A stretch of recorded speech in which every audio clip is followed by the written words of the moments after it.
Nyagasozi Twaje music ufite Imana, garagaza Imana, ufite abamamyi ku magambo bakuvugaho. Iyo wifite impano, garagaza iyo mpano, wifite ku by'abamamyi baba bakuvugaho. Gemu twatangiye baduca intege,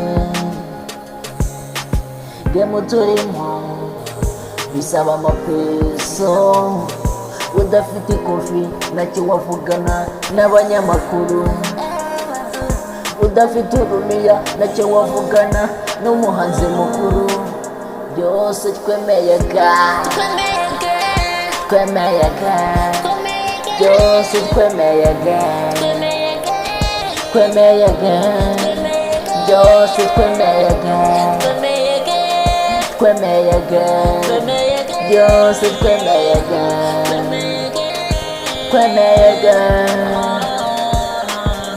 Udafite ipeso ntacyo wavugana n'aba banyamakuru biyita ngo ni bakuru. Udafite ipeso ntacyo wavugana n'aba bahanzi biyita ngo ni bakuru.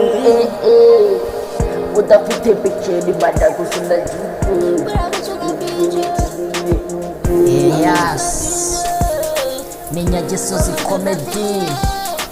Ibuka gukora from, ibuka gukora live, subscribe and comment. Udafite ipeso ntacyo mwavugana n'ababazi baba bita ngo ni bakuru. Udafite ipeso ntacyo mwavugana n'aba banyamakuru baba bita ngo ni bakuru. Ese gufasha umuntu ni ngombwa ngo asarare? Ariko mana we, abakene tuzajya he? Nako ngo ni munsi y'inkweto zanyu.